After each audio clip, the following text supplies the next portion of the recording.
नमस्कार, the information में आपका स्वागत है। मैं मदन घोडेला। देश भर में विजयदशमी के पावन अवसर पर शस्त्र पूजन का आयोजन किया गया। इसके तहत फाजिल्का में भी विभिन्न संस्थाओं ने शस्त्र पूजन आयोजन कर शास्त्र के साथ साथ शस्त्र के महत्व पर भी प्रकाश डाला। इस अवसर पर समाज सेवी संस्था सरहदी लोक सेवा समिति द्वारा स्थानीय दुर्गाना मंदिर में भी शस्त्र पूजन का आयोजन किया गया एवं जिस तरह की समाज एवं देश के समक्ष परिस्थितियां खड़ी हो रही हैं, उनको देखते हुए शास्त्र के साथ शस्त्र धारण करने एवं उसके वर्तमान समय में महत्व पर प्रकाश डाला गया एवं प्रण भी लिया गया। इस कार्यक्रम में सीमा सुरक्षा बल के कमांडेंट जे सिंह मुख्य अतिथि के रूप में उपस्थित हुए, जबकि सरहद केसरी के संपादक राकेश नागपाल विशेष रूप से उपस्थित हुए। समाज सेवी अशोक कालड़ा ने कार्यक्रम को मुख्य वक्ता के रूप में संबोधित करते हुए शास्त्र एवं शस्त्र दोनों के महत्व पर प्रकाश डाला। इस अवसर पर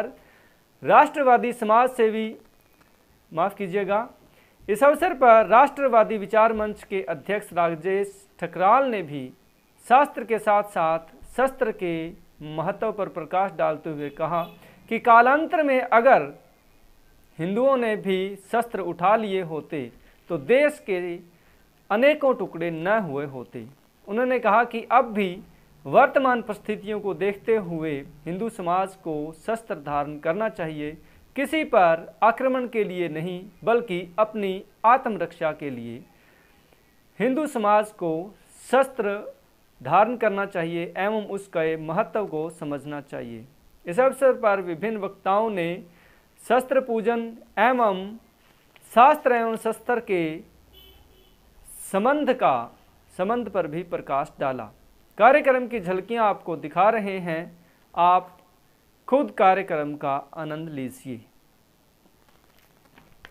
कार्यक्रम को सफल बनाने में संस्था के जिला अध्यक्ष राजेश कसरीजा, प्रदेश सचिव कंवर गौतम भोडीवाल, प्रदेश पदाधिकारी मनीष छाबड़ा, महिला जिला अध्यक्ष पूनम कासवा, रतनलाल चुग, पवन बठेजा, रामकुमार सोनी, केवल किरोड़ीवाल, प्रदुमन शर्मा, एडवोकेट नरेंद्र मेनी, शालिनी जोशी, अशोक भाटिया, रेखा छाबड़ा, अनामिका कुक्कड़, सन्नी सरोआ सहित अनेक लोगों ने इस कार्यक्रम में भाग लिया। कि हिमालय जो है उसके दक्षिण में और सागर के उत्तर में जो भूभाग है उसको भारतवर्ष बोलते हैं। यहाँ की जो संतान है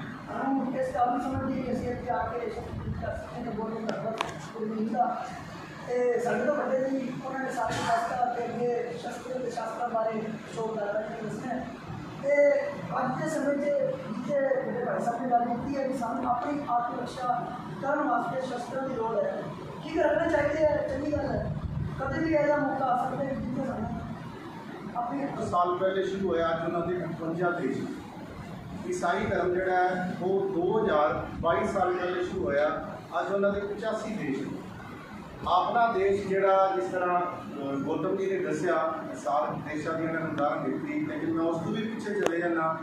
अपने देश के 24 हिस्से से 24 हिस्सों में मिला के अपना देश बनता सी। तुसीं अखंड भारत का नक्शा देख सकते हो। तो अज टुटदा अपने को कितना संकुचित भारत आया। मतलब कहना भी आप गल कहते हैं असीं आदि अनादि काल तो साडा जिहड़ी सभ्यता चल रही, साडा धर्म चल रहा है, तो आप टुटते किन्ने छोटे रह गए। जिहड़े 1400 साल पहले शुरू हुए वो 58 देशों से चले गए, 2000 साल पहले वाले 85 देशों से चले गए। इहदा मतलब कि अपने धर्म दे विच अपनी कट्टरता दे विच कोई ना कोई कमी जरूर है। तो ये जोड़े कार्यक्रम ने उस ही कमी को दूर करने के लिए किए जाते हैं। तो मैं एक छोटी जी लास्ट गल कराँगा।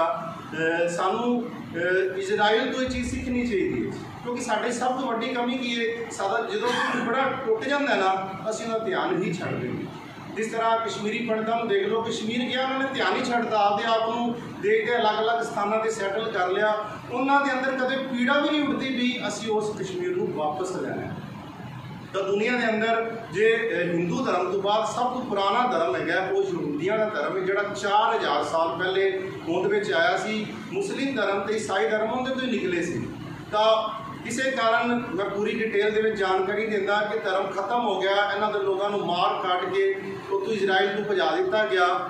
2500 ਸਾਲ ਉਹ ਬੰਦੇ ਇੱਕ ਸਥਾਨ 'ਤੇ ਇਕੱਠੇ ਹੁੰਦੇ ਸੀ ਯਰੂਸ਼ਲਮ। ਹਰ ਸਾਲ ਦੇ ਵਿੱਚ ਇਕੱਠੇ ਹੋ ਕੇ ਉਹ ਪ੍ਰਣ ਕਰਦੇ ਸੀ, ਸੰਕਲਪ ਲੈਂਦੇ ਸੀ ਵੀ ਆਪਾਂ ਇਹ ਸਥਾਨ ਵਾਪਸ ਲੈ ਕੇ ਰਹਿਣਾ। ਤਾਂ ਉਹ ਬੰਦਿਆਂ ਨੇ ਉਸ ਭੂ ਭਾਗ ਨੂੰ ਵਾਪਸ ਲੈਣ ਦੇ ਲਈ 2500 ਸਾਲ ਤਪੱਸਿਆ ਕੀਤੀ। ਤਾਂ ਠੀਕ 14 ਮਈ 1948 ਦੇ ਵਿੱਚ ਉਹਨਾਂ ਨੂੰ ਉਹ ਦੇਸ਼ ਵਾਪਸ ਮਿਲਿਆ। ਇੰਨੀ ਲੰਬੀ ਤਪੱਸਿਆ ਤੋਂ ਬਾਅਦ ਲੇਕਿਨ ਸਾਡੇ ਅੰਦਰ ਉਹ ਚੀਜ਼ ਨਹੀਂ ਜਾਗਦੀ ਵੀ ਅਸੀਂ ਆਪਦੇ ਉਹ 24 ਦੇਸ਼ ਵਾਪਸ ਲੈਣੇ ਨੇ, ਉਸ ਭਾਰਤ ਨੂੰ ਅਖੰਡ ਕਰਨਾ। ਉਹ ਜਿਹੜੀ ਪੀੜਾ ਹੈ ਉਹ ਸਾਡੇ ਅੰਦਰ ਨਹੀਂ ਜਾਗਦੀ। ਤਾਂ ਇਹ ਜਿਹੜੇ ਕਾਰਜਕ੍ਰਮ ਨੇ ਇਹਨਾਂ ਕਰਾਉਣ ਦਾ ਜਿਹੜਾ ਮੇਨ ਮਨੋਰਥ ਹੈਗਾ, ਇਹ ਚਰਿਤਾਰਥ ਵੀ ਤਾਂ ਹੀ ਹੋਣਗੇ ਜੇ ਅਸੀਂ ਵੀ ਇਹ ਜਿਹਾ ਸੰਕਲਪ ਕਰੀਏ ਵੀ ਸਾਨੂੰ ਇਹ ਵਾਲਾ ਭਾਰਤ ਸੁਰੱਖਿਅਤ नहीं चाहिए, सानू ऐस तो पहले वाला भारत भी साढ़े भारत के हिस्सा चाहिए है। आश्विन मास के शुक्ल पक्ष की 10वीं तिथि को विजयदशमी पर्व मनाया जाता है, त्यौहार मनाया जाता है। भारत को त्योहारों का, पर्वों का, उत्सवों का देश कहा जाता है, जहाँ नित्य प्रति कोई न कोई उत्सव, कोई त्यौहार, कोई मेला ऐसा आयोजन होता रहता है। शायद वर्ष भर में उतने दिन नहीं होते जितने त्यौहार और पर्व इस देश में, हमारे भारतवर्ष में मनाए जाते हैं। उन्हीं त्यौहारों में विजयदशमी उत्सव भी अपनी महत्ता रखता है, अपना महत्व रखता है। विजयदशमी हम सबको सर्वविदित ही है कि श्री रामचंद्र जी ने लंका के राजा रावण का वध किया था। इस दिन इस त्यौहार को असत्य पर सत्य, सत्य की जीत, अधर्म पर धर्म की जीत, अत्याचार पर सदाचार की जीत, क्रोध पर क्षमा और दया की जीत, ऐसा कहा जाता है। विजयदशमी के दिन शस्त्र पूजन की परंपरा भी है। शस्त्र पूजन क्यों किया जाता है?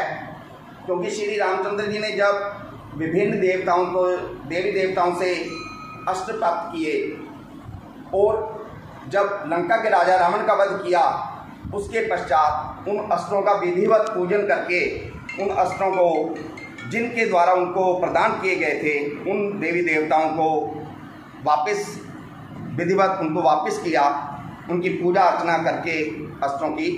तभी से कहते हैं कि अस्त्र पूजन, शस्त्र पूजन की जो है परंपरा शुरू हुई।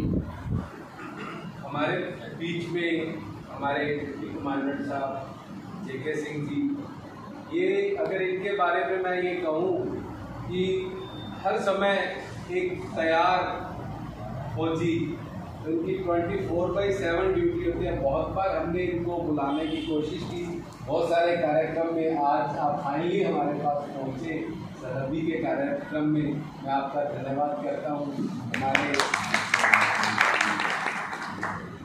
प्रदेश सचिव हमारे गौतम जी, जिन्होंने हमें शास्त्र और शस्त्र के बारे में बताया, और हमारे अंकल राकेश नागपाल जी, इनका सहयोग समाज में, अगर मैं ये कहूँ कि समाज को सही में दिशा दे रहे हैं। समाज में कभी भी किसी भी तरह की कोई प्रॉब्लम आती है तो ये हमेशा उनके साथ है। समाज को जागृत करने की जब भी जरूरत पड़ती है तो इनका कॉलम है, जो वो संपादकीय कॉलम पढ़ लेते हैं तो हमारे अंदर जोश डबल हो जाता है। कुछ भी कार्यक्रम, जैसे अभी भी कार्यक्रम जो भी आएंगे, उनके बारे में अंकल के जो लेख आते हैं वो हमें प्रेरणा देते हैं। बाबूजी हमारे पास आए, हम इनका बहुत बहुत धन्यवाद करते हैं। इनका आशीर्वाद है कि जब भी हम इनसे मिलते हैं तो हमें ये अच्छी पुरानी बातें, अपने जीवन का जो कड़वा सच है वो हमें बताते हैं। तो हमें एक टॉर्च की तरह ये हमारे जीवन में है। तो हम आपका बहुत बहुत धन्यवाद करते हैं। और आज के मुख्य वक्ता हमारे अशोक जी, इनके बारे में मैं बताऊँ तो ये बचपन से ही एक राष्ट्रवादी विचारधारा के साथ पैदा हुए और बड़े हुए। जब भी हम इनसे मिलते हैं तो हमारा यही विचार हमेशा यही होता है, देश, समाज और धर्म, ये सब किस ओर जा रहे हैं। तो ऐसे दोस्त हमें जब मिलते हैं जीवन में तो शायद बहुत सारी कमियां दूर हो जाती है। आशीष जी ये राष्ट्रवादी विचारधारा के और हमारे दोस्त रतन जी जो हमेशा समाज के लिए हमेशा बहुत कुछ करते रहते हैं। हमारे पवन जी बठेजा मंदिर में सेवा करते हैं। केवल जी ये अपना बॉर्डर का एरिया सारा उनकी टीम है वो देखती है तो बड़ा अच्छा लगता है। सरोवा जी की टीम के बहुत सारे दोस्त जब इनको पौधों की जरूरत होती है या किसी भी चीज़ में ये हम लोग हमेशा इनके साथ हैं। बहुत अच्छा समाज में काम कर रहे हैं। तो जेसी के बारे में तो सबको पता ही है। राज जी इन्होंने जनरल कैटेगरी वालों को इकट्ठा करने के लिए कितना प्रयास किया। हल्का ये जो इनका कार्यक्रम था वो एक दिन का कार्यक्रम या एक हफ्ते की इनकी मेहनत नहीं कह सकते। इनका बहुत लंबा संघर्ष रहा है। ये 3-4 साल से ये हमें जगा रहे हैं इस विषय के ऊपर, लेकिन इनका जो जीवन रहा है ये हमेशा से 10 से 15 साल से ये आगे एक्टिविस्ट रहे हैं। लोगों की ज़रूरतों के हिसाब से जिस चीज़ की समाज को आज ज़रूरत है, जगाने की ज़रूरत है, ये अपने जो है लेख प्रकाशित करवाते हैं और इन्फॉर्मेशन लेते हैं। प्रद्युमन जी ने नर सेवा नारायण सेवा सोसाइटी के साथ जुड़े हुए हैं। किन का नाम वो अशोक जी है, अशोक जी भाटिया सर्विस में होते हुए भी समाज के लिए बहुत कार्य कर रहे हैं। जी हमारे पूरा जिला को देख रहे हैं, फिरोजपुर और खादी का जिला को देख रहे हैं। दीदी शालिनी भी जॉब में अभी बहुत काम कर रहे हैं। इनके बड़े दीदी जो अभी विदेश गए हुए हैं इनका बहुत सहयोग रहा है।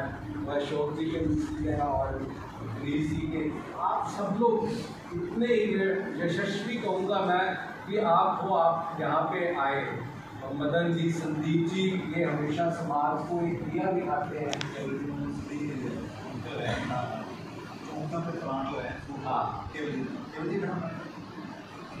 हमारे अपनी गाड़ी में भर के हर संडे को लेके हैं और जितनी भी बीएसएफ की कंपनी में फ्रूट वाले प्लांट जो समाज को एक दिशा दे सकती है वो प्रेस है।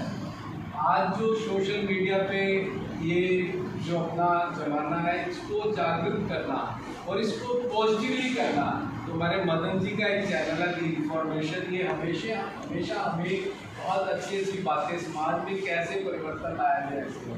संदीप जी का चैनल है और अंकल का केसरी लाइव है। तो समाज में कितना परिवर्तन हो रहा है, कितना ये लोग हमें जागरूक कर रहे हैं। तो मैं सरहदी लोक सेवा समिति की ओर से आप सबका बहुत बहुत तहे दिल से आभारी हूँ। और ये जो आज की ज़रूरत है इसके बारे में हमारे वक्ताओं ने बताया और इसके बारे में दोबारा मेरे को कहने की जरूरत नहीं है, लेकिन हमें एकजुट होना पड़ेगा। कल स्टेज से बहुत एक अच्छी बात कही गई कश्मीरी पंडितों के बारे में कि अगर वो 500 कश्मीरी पंडित ही इकट्ठे हो जाते तो शायद आज जम्मू में या कश्मीर में ऐसी स्थिति ना होती। तो हमें बस संगठित रहना है। एक मुट्ठी की तरह देखिए, हाथ कुछ नहीं कर सकता लेकिन एक मुट्ठी बन जाए तो ये कुछ नहीं कर सकता है। तो मैं आप सबका बहुत बहुत आभारी हूँ।